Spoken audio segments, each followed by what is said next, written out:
본 영상은 팟빵 해축팬에서 즐기실 수 있습니다. 네, 두 번째로 진행할 경기는 바로 리버풀과 아스날의 경기입니다. 일단 경기는 2대2로 무승부를 거뒀고 경기 내용 자체는 굉장히 재밌었습니다. 네, 일단은 엄청나게 시원시원했고요. 저는 전반전 보고 살라 PK 놓칠 때까지 보고 잠들었거든요. 네. 근데 전반전만 보고는 아스날 좀 우승하겠는데? 이 생각이 너무 많이 들었어요. 너무 잘해가지고. 그것도 있는데 확실히 아스날이 좀 뭐랄까요? 좀 이 팀이 된다? 된다라는 표현이 맞을 것 같아요. 그러니까 사실 저는 분위기만 봤을 때는 리버풀이 역시 안필드 리버풀이 빡세다라는 생각이 들었는데 아니 골이 계속 들어가네 아스날 쪽에서 리버풀은 안 들어가고 이런 걸 봤을 때 이게 되는 팀이구나 아스날이라는 생각이 좀 들었는데 후반전에 이렇게 두 골을 내리먹으면서 무승부를 좀 거뒀습니다.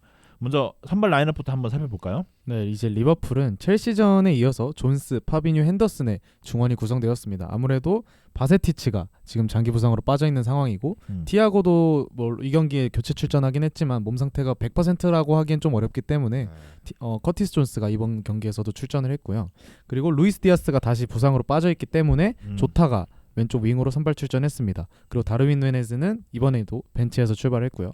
그리고 아스날은 여전히 살리바가 부상으로 빠져있는 상황에서 홀딩이 이번 경기에서도 선발 출전했는데 이 외에는 이제 사실상 100% 베스트 11이라고 봐야겠죠. 제주스도 최전방이 있기 때문에 100% 베스트 11으로 출전했던 아스날이었습니다. 네, 어쨌든 경기 내용은 굉장히 재밌었어요. 네, 경기는 저는 재밌었고 아스날의 포인트부터 한번 살펴보죠. 네, 이제 전반전의 아스날을 좀 살펴보겠습니다. 전반전의 아스날은 이제 리버풀의 전방 압박을 굉장히 잘 풀어냈다고 생각을 하는데 이제 아스날이 전반전을 주도할 수 있었던 까닭은 이날 양 팀이 맨마킹을 통해서 전방 압박을 시도했고 이를 통해 상대 후방 빌드업을 막고자 하는 고유의 팀 컬러죠. 아스날도 그렇고 리버풀도 그렇고 올 시즌 내내 비슷한 팀 컬러를 보여주고 있고 이때 아스날은 공격 시에 진첸코를 활용한 3위 빌드업 내지는 2-3 빌드업을 활용하잖아요. 이 경기에서도 이를 사용을 했는데 이게 되게 잘 이루어졌거든요. 맞아요. 특히 진첸코가 측면에서 풀어주는 움직임이 나쁘지 않았고 이를 통해서 리버풀의 압박을 좀 더 유리하게 빠져나올 수 있었습니다. 네. 그래서 압박을 풀어내면 오히려 계속해서 리버풀의 약점을 언급하고 있지만 1차 압박을 풀어내면 중원 기동력이 떨어지기 때문에 뒷공간이 좀 많이 발생하는 약점이 드러나고 있거든요. 그렇기 때문에 전반전 초반부터 좋은 기회를 얻어갈 수 있었습니다. 네. 특히 마르티넬리 같은 경우에는 굉장히 이 아놀드와의 스피드 경쟁에서 이어서 득점을 한 거잖아요. 어찌 보면 그 장면 봤을 때 저는 이날 경기 마르티넬리 폼이 굉장히 좋다. 이날은 오늘 폼이 12시다라는 생각이 들 정도로 굉장히 좋았는데 이 진첸코는 진짜 축구 잘한다. 이게 맨시티에서 괜히 온 게 아니다라는 생각이 들 정도로 진첸코도 굉장히 잘하는 모습을 보여줬습니다. 사실 수비수가 풀백이 이렇게 미드필더 한가운데서 몸을 돌려서 돌아서는 게 진짜 쉬운 일이 아니에요. 진짜로. 이 선수가 근데 원래는 3선을 뛰었던 선수잖아요. 근데 하도 그 펩이 그쪽에 쓰니까 이 선수도 물론 이 선수는 팀의 충성도가 굉장히 높기 때문에 이 선수 이런 거에 대해 불만을 갖는 경우가 있었나? 그건 정확히 기억이 안 나는데 어쨌든 이거에 대한 활용 가치가 굉장히 높다. 풀백이지만 3선으로 들어와서 그 자리를 잘 메꾸는 모습이 아주 위협적이다라는 생각이 들었고 확실히 볼을 이쁘게 쳐요. 진짜 그건 너무 잘한다. 특히 아르테타가 더 잘 쓰는 것 같습니다. 말씀해주신 것처럼 이제 마르티넬리가 아놀드가 좀 대인 수비가 약한 선수다 보니까 속도 내지는 드리블에서 우위를 보였고 그리고 반대편에 있는 사카도 아이솔레이션 플레이에서 좀 오늘 좀 발이 가벼운 것 같더라고요. 원래 사카가 발이 좋은 날은 측면에서 공격이 잘 풀리기 때문에 이날도 양쪽 윙어들이 좋은 컨디션을 바탕으로 보여줬고요. 그리고 여기에 리버풀 수비진 특히 이날 반다이크가 조금은 저는 아쉽다고 생각을 하거든요. 특히 이제 선제골 장면에서도 반다이크 발을 맞고 마르티넬리에게 공이 향했고 두 번째 제주스 헤더 상황에서도 제주스를 좀 놓치는 느낌이 없지 않아 있었기 때문에 반다이크의 실수가 여기 겹치면서 두 골을 리드하면서 수월한 출발을 보여줬습니다. 일단은 이 반다이크 선수 해외에서도 요즘 말 많아요. 이 선수가 지금 보여주는 퍼포먼스 자체가 굉장히 좀 아쉽기도 하지만 이제 수비수가 좀 더 강하게 압박을 해야 되는 거 아니야? 아니면 좀 더 강하게 몸싸움을 걸어야 되는 거 아니냐라는 얘기가 굉장히 많이 나오고 있거든요. 반다이크 선수한테. 근데 반다이크 선수가 되게 예전부터 똑똑한 수비를 굉장히 많이 했어요. 그러니까 좀 더 상대가 뭔가 어떻게 해야 될지 이런 상황을 되게 많이 만들어줬거든요. 그런 상황에서 되게 머리를 쓰면서 좀 플레이를 하는 그런 반다이크 선수였는데 부상 이후부터 되게 좀 안일하게 수비하는 느낌은 없지 않아 있는 것 같아요. 이게 뭐 폼이 떨어진 건지 아니면 부상 이후로 좀 자기가 조심하려고 하는 건지 물론 부상에서 회복한 지 꽤 되긴 했지만 그 다음부터는 계속 좀 그런 수비를 좀 보여주더라고요. 그래서 저는 그래도 반다이크지라는 생각으로 계속 경기를 보는데 어제 같은 경우는 이거는 좀 아닌 것 같은데라는 생각 많이 들더라고요. 반다이크 같은 경우에. 사실 반다이크 선수가 약간 좀 기다리는 수비를 하는 타입 아닌가요? 그렇죠. 뭐 그렇죠. 그런 약간, 장면들 많이 보이죠. 옛날부터 제가 기억나는 장면들이 몇 개 있는데 뭐 은바페 막을 때랑 손흥민 막을 때 이런 것들이 기억이 나는데 사실 그렇게 뒤로 물르면서 수비를 할 때 신체 조건이 되게 좋고 부상 전에 되게 몸이 좋았을 때는 되게 반응 속도가 되게 빨리빨리 될 수 있거든요. 근데 이제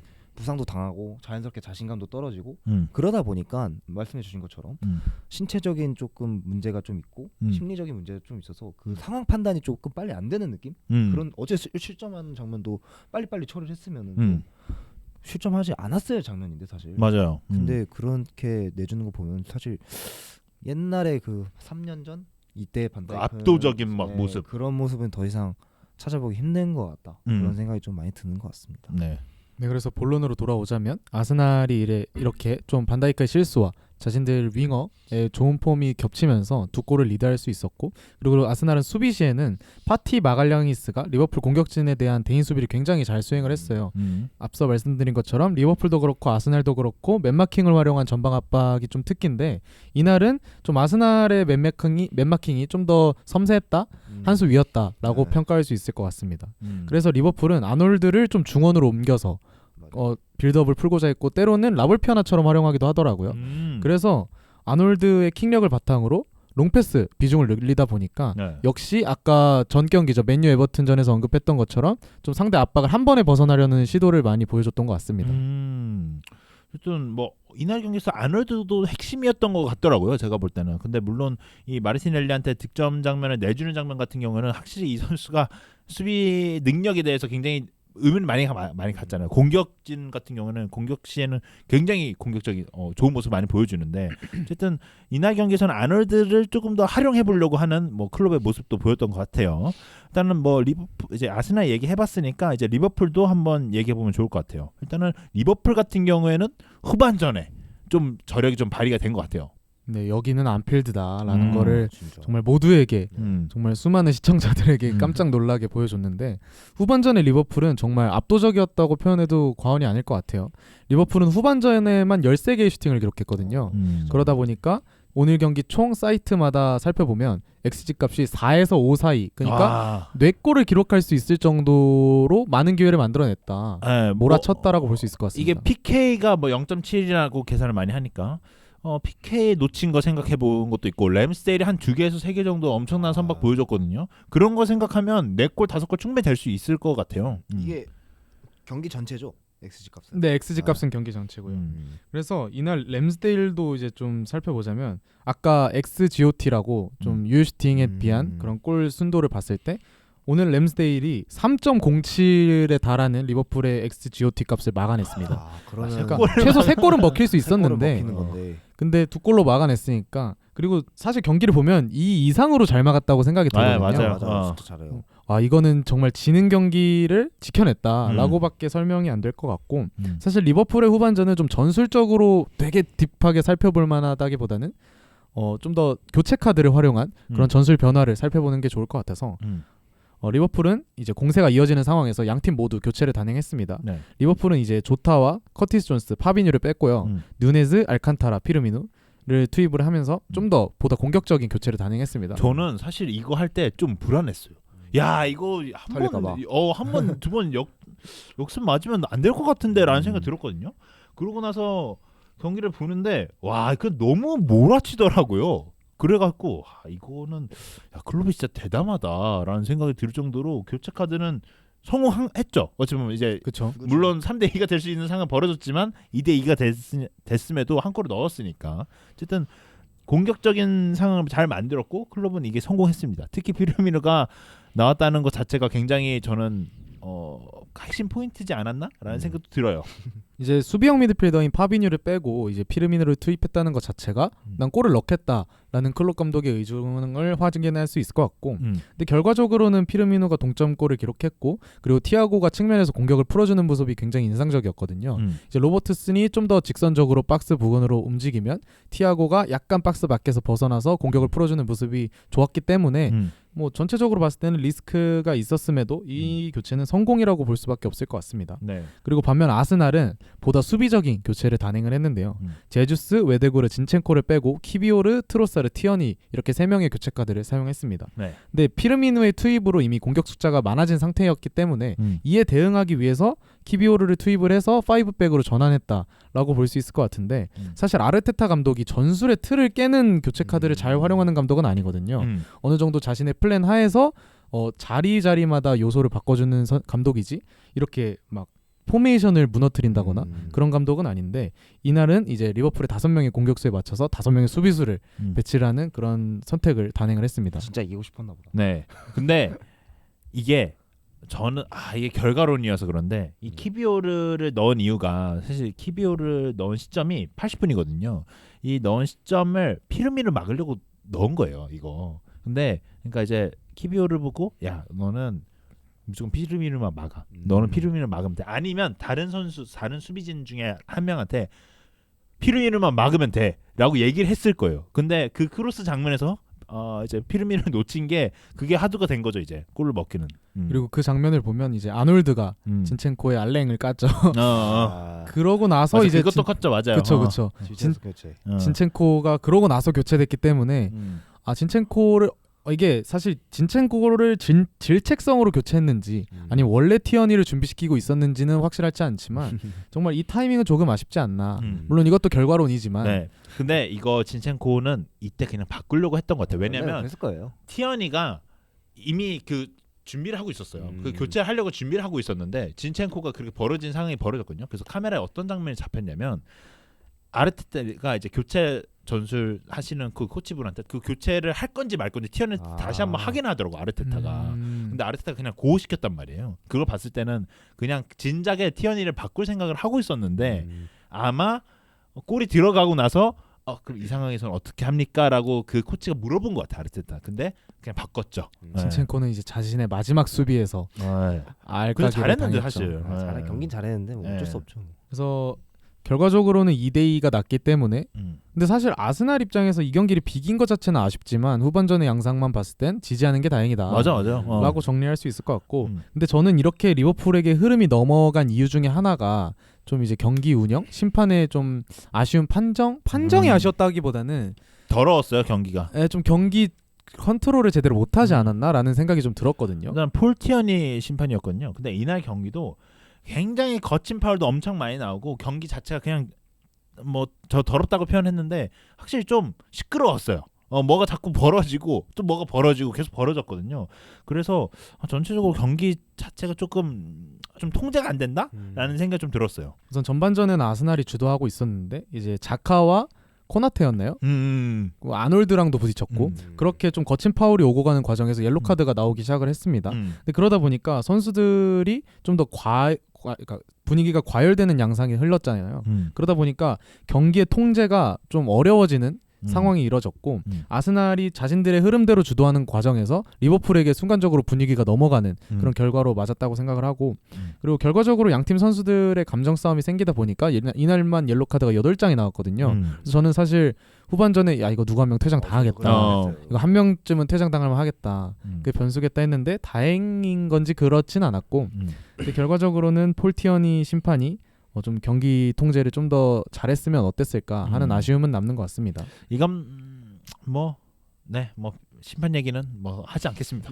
맨날 똑같죠. 끝도 없죠. 똑같은 얘기죠. 그리고 또 부심이 뭐 로버트슨을 때렸다 뭐 이런 얘기도 맞아요. 있기 때문에 그 얘기가 있어서 아마 그 얘기는 좀 더 진행되면 얘기를 해봐야 될 것 같습니다. 아직까지 나온 조사 얘기는 중이라고 없는 것 같아요. 하더라고요. 네.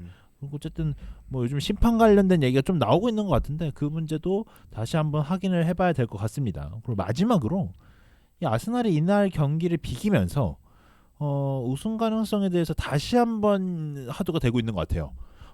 사실 제가 어제 비고 나서 궁금해서 한번 봤어요. 다음 경기 일정들을. 아스날 생각보다 엄청 빡세요. 빡세요. 엄청 저번에도 빡세요. 저희 다뤘었죠. 네, 아스날 진짜 빡세고. 근데 그 밑에 있는 맨시티를 보니까 일정이 네, 엄청 잘합니다. 수월해요. 아스날 말고는 딱히 막 네. 다 막 맨시티가 질 것 같은 팀이 없죠. 네. 없어요 진짜. 네, 브라이튼 그나마 브라이튼. 그죠. 뭐 네. 근데 일단은 브라이튼도 맨 마지막 경기거든요. 근데 이게 만약 뭐가 걸려 있으면 그건데 브라이튼이 그날 뭐 안 걸려 있으면 뭐 그렇게까지 안 할 수도 맞아요. 있어요. 그 어쨌든 제가 일단 일정을 한번 말씀드리면 아스날 같은 경우에는 웨스트햄 원정 경기, 소튼 홈 경기, 맨시티 원정 경기 있고요. 그리고 첼시 홈 경기, 뉴캐슬 원정 경기, 브라이튼 홈 경기 있습니다. 그리고 노팅엄, 울브스 이렇게 마지막 두 경기는 그나마 일단 뭐 강등권 싸움을 하게 된다면 그 팀이 그러면 좀 빡세지겠지만 어쨌든 일정은 빡세다, 엄청 빡세다. 그리고 맨시티 같은 경우는 레스터 홈, 아스날 홈, 풀럼 어웨이, 그리고 웨스트햄 홈, 리즈 홈, 그리고 에버튼 어웨이, 첼시, 브렌트포드, 브라이튼으로 이어집니다. 그거 홈, 어웨이, 어웨이거든요. 근데 맨시티가 많이 수월하죠.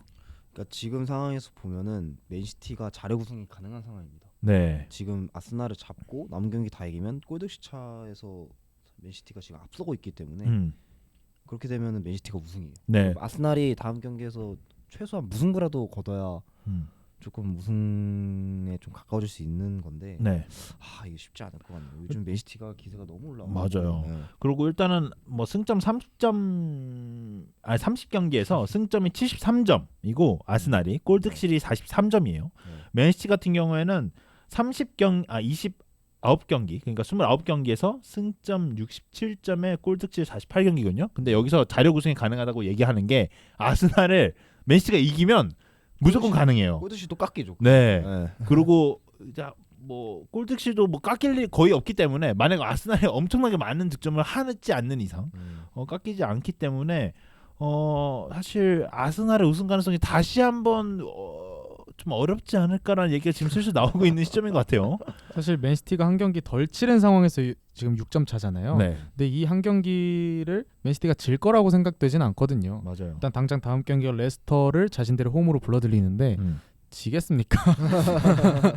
그렇기 때문에 사실상 3점 차라고 봤을 때 골득실에서 맨시티가 한 5골 정도 현재 앞서 있는 상황이기 때문에 아스날과의 맞대결에서 만약에 무승부 이상을 거둔다면 충분히 유리한 상황을 맞을 수 있을 것 같고 그리고 아스날 일정이 지금 맨시티 원정 그리고 첼시 홈은 쉬어가고요. 그리고 뉴캐슬 원정을 떠나기 때문에 이 3연전에서 몇 승 몇 패를 거두는지가 굉장히 중요할 것 같아요. 네, 근데 사실 뉴캐슬 브라이튼도 사실 쉽지 않고 진짜 아스날 좀 힘들겠는데. 네, 아스날이 조금 그나마 괜찮은 건 지금 리그밖에 안 남았잖아요. 네, 유로파 어떻게 보면 다행일 수도 있는. 유로파 떨어진 게. 그것도 있는데 맨시티가 그 마지막 3연전이 있잖아요. 첼시, 브렌트포드, 브라이튼. 근데 저는 브라이튼 마지막 경기쯤 가면 어느 정도 윤곽 나왔다고 보거든요. 동기부여가 좀 뭐 동기부여가 떨어질 수 있는 경기가 나올 수 있다고 생각하는데 첼시하고 브렌트포드 진짜 둘 다 중위권에 속할 가능성이 높아요. 유럽 대항전도 되게 힘들고. 네, 못 가죠. 그러면 두 팀은 그냥 수월하게 이긴 다음에 34라운드 정도의 뭐 강등권 팀을 만나면 그 팀이 빡세겠지만 사실 맨시티가 그 팀들 굉장히 잘 잡잖아요. 그렇기 때문에 제가 생각했을 때 이 일정만 확인해 봤을 때는 맨시티가 정배다라고 표현하는 게 맞지 않을까라는 생각이 듭니다. 뭐 아스날 입장에서 바라야 될 거는 맨시티가 챔스나 FA컵에서 조금 체력을 많이 써서 좀 아스날이랑 맞대결할 때 조금 좀 상처가 가득한 상태로 와주길 좀 네. 없을 것 같아요. 아니면 갑자기 한 팀한테 이상하게 먹는다는 거. 첼시? 근데 진짜 첼시가 키야. 첼시가 키예요. 키예요. 사실 첼시를 다 자신들의 홈에서 경기하기 때문에 저는 뭐 기대 안 합니다. 좀 주변에서 자꾸 누구 좀 잡아달라, 아스날 좀 잡아달라 하고 있는데 잡을 수 있어야 잡지.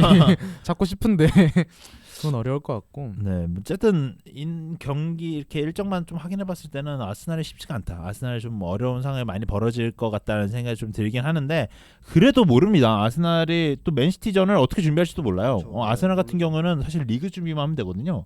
근데 맨시티 같은 경우에는 FA컵도 남아 있고 맞아요. 그리고 첼시. 챔스도 남아 있기 때문에 일정상으로 봤을 때는 뭐 수월할지 몰라도 뭐 경기 수는 같은 기간 내에 경기 수는 맨시티가 더 많거든요. 이런 상황에서 어떤 일이 벌어질지는 모르기 때문에 끝까지 한번 살펴보는 것도 좋을 것 같습니다. 이게 불과 몇 주 전만 해도 이제 아스날 우승이다 하고 있었는데 맨시티가 너무 잘하다 보니까 네. 요즘 최근 4경기만 봐도 7골, 6골, 4골, 4골이니까 21골인가 넣었던데, 뭐 이거는 감히 평가할 수 없는 성적이기 때문에 지금은 좀 아스날한테 쉽지 않은 상황인 건 팩트인 것 같다 정도로 정리할 수 있을 것 같습니다. 네, 물론 안필드에서 무승부를 거둔 것 자체가 굉장히 대단한 기록이긴 하지만 이 경기에서 승리를 가져오지 못했다는 게 이렇게 뼈가 아프네요. 네, 뼈가 아파요. 네, 어쨌든 아스날이 우승할지 맨시티가 우승할지는 한번 끝까지 한번 지켜보는 게 또 재미있는 요소인 것 같습니다. 누가 우승할 것 같아요? 맨시티요. 저는 옛날에 맨시티라고 했어요, 맨날. 옛날에는? 네. 바뀐 것 같습니다. 아니 맨시티 너무 잘해요. 네. 저는 그래도 아스날 한번 믿어보겠습니다. 네, 어쨌든 뭐 아스날이 맨시티의 우승을 바랄 수는 없습니다. 어쨌든 끝까지 한번 지켜보는 것도 재밌는 요소가 될 것 같습니다. 네, 오늘 방송은 여기서 마치도록 하고요. 댓글과 좋아요 부탁드립니다. 저희는 다음 주에 찾아뵙도록 하겠습니다. 감사합니다. 감사합니다.